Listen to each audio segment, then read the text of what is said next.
Go.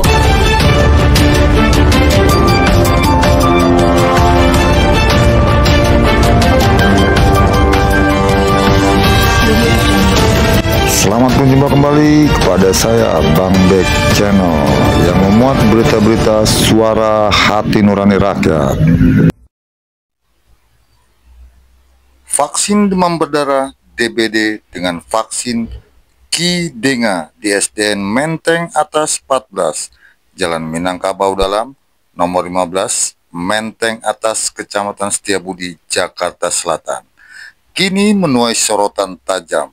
Vaksinasi yang disebut-sebut bekerja sama antara Fakultas Kedokteran Universitas Indonesia (FKUI) dan Puskesmas Setiabudi ini justru menyisakan banyak kejanggalan, mulai dari transparansi kegiatan, dugaan pemberian uang kepada orang tua siswa, hingga pembatasan kerja jurnalistik pada Kamis 23 Oktober 2025.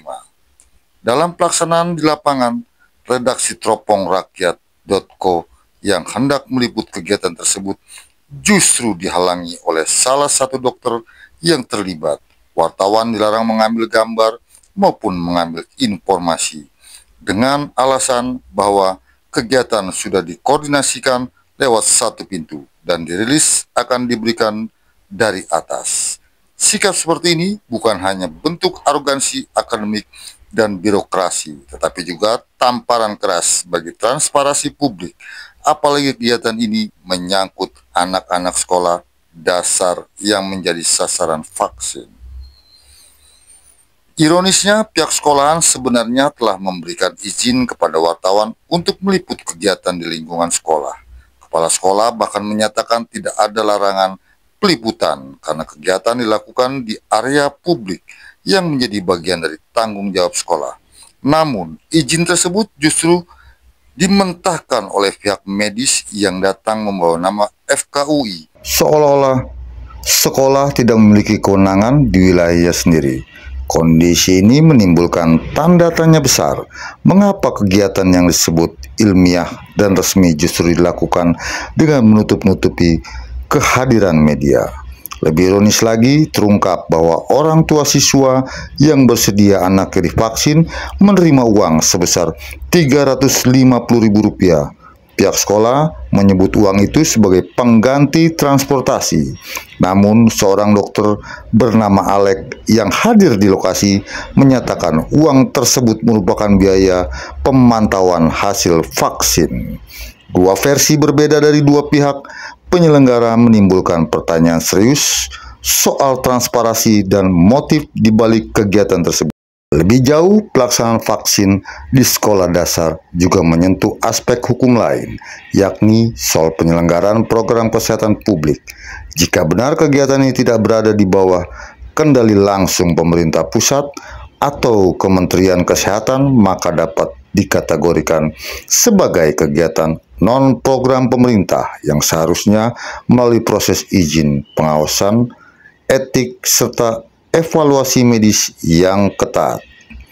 Di tengah krisis kepercayaan publik terhadap banyak program kesehatan, tindakan menutup-nutupi kegiatan publik dan membungkam jurnalis hanya akan memperdalam kecurigaan. Transparansi bukan ancaman, justru menjadi dasar kepercayaan masyarakat terhadap dunia medis.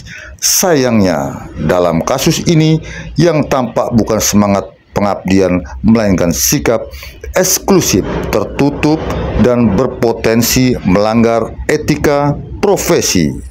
Enggak sekolah melakukan hal itu. Sekarang sekolah sudah memberikan izin. Sekarang sekolah memberikan izin. Ya, intinya ya itu Pak. Enggak, kita nggak boleh itu sama sekali. Iya. Kenapa? Ya itu tadi Bapak harus dari satu pintu dulu. Satu pintu. Dengan siapa? Dengan siapa? Masuk loh. Ya, kenapa kita dihalang-halangi untuk ikut loh? Ya kenapa? Ini belum bisa jawab kenapa Pak. Kita gimana? Oh ya kenapa? Apalagi dari sini saya dengar soal 350.000 loh. loh, mau dikasih nih orang tua murid soal vaksin. Terus kenapa kita dihalang-halangin? Tadi itu Bapak intinya 350 itu bukan vaksinnya, tapi permasalahan kasih itu kan tadi keterangan daripada bu guru itu bilang kita buat transport. Kenapa dari Bapak tadi bilang katanya untuk pemantauan? Ya makanya itu Pak, regulasinya kan balik lagi, pemantauannya adalah yang mau divaksin atau tidak. Ini aneh nih, wartawan dihalang-halangin ngeliput tuh aneh banget ini aneh. Kalau misalnya ya intinya kita lewat tetap ini dulu. Dengan siapa? Jadi makanya saya berikan kontak. Kalau sebenarnya kalau kita mau baik-baik aja, Kita ada undang-undang pers kita diajak nanti ngobrol sebaiknya seperti apa maunya, kami ikuti seperti apa. Nah, kalau saya ditutupi dengan asumsi begitu, ya nggak bisa lah. Kalau dokter mau pengen tahu apa sih, lalu kita kemana ke di luar kita ngobrol, ngopi. Nah, mungkin kita ada tutupnya. Kalau dokter seolah-olah nanti saya itu menabrak kepentingan pada kita. Kalau nanti kita bicarakan di luar itu nanti kita ketemu. Nanti kita kan ada titik temunya. Perihal apa yang tidak boleh untuk bisa ketemu untuk bisa sampai kita juga ikuti. Ya kita paling paham lah apa yang menjadi kebutuhan mereka sendiri yang melakukan tugasnya. Kita juga ada tugas kita ini juga lakukan. kita butuh pemberitaan Pak. Sama-sama kita tugas. Iya, Bapak kan ada tugas juga di sini juga ada tugas. Ya, soalnya pemberitaan. Tapi kenapa kita dihalangin gitu? Kan jelas undang-undang pers itu jelas banget loh. Pemerintah itu sudah menyediakan fasilitas kita untuk itu meliputi kegiatan apapun. Bahkan sampai ke presiden pun kita sudah ada akses masuk ke sana. Tapi kenapa cuma ke sekolah? Padahal sekolah sudah memperbolehkan, tapi dilarang sama dokter. Kenapa? Itu belum jelas. Satu pintu siapa ini di lokasi. Di lokasi kita dari kepala sekolah ini udah memperbolehkan. Gitu. Kenapa sama dokter ini nggak boleh? Kan aneh. Yang punya rumah udah perusahaan masuk gitu kan, dibukain ini sekarang masuk. Tapi kita ada orang lain yang melarang kita masuk. Kenapa? Nggak bisa jawab kan Pak Dokter kan? Itu aneh. Dari tadi Pak Dokter ini bisa menjawab soalnya.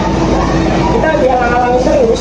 Tadi sama anak-anak tadi juga dihalangi ya. Memang sampingnya. Pemberitaan kita tuh gak cuma dari pers rilis yang udah disediakan sama dokter, kita juga bisa bikin berita sendiri. Gitu, kita ada media cetaknya, media online-nya, kita ada juga. Kenapa kita jangan halangi terus? Ya, saya bingung. Udah, dokter ketemu sama dokter siapa, kita tunggu di sana aja nih. Ya. Kita tetap ada di sini, kita akan tetap meliput kegiatan daripada dokter ini. Ya, dok ya? Kita akan liput, ya. Jika benar kegiatan ini sah dan aman, maka tidak ada alasan untuk menutup pintu informasi. Publik berhak tahu siapa penyelenggara, sumber dana, dan alasan pemberian uang kepada orang tua murid. Karena di balik jarum vaksin itu bukan hanya soal imunisasi, tapi juga soal kejujuran, tanggung jawab, dan hak masyarakat untuk tahu. Demikianlah breaking news dari saya. Atas nama pribadi, saya mohon diri. Akhirul kalam saya ucapkan banyak terima kasih. Wabillahi taufiq wal hidayah. Wassalamualaikum warahmatullahi wabarakatuh.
subscribe.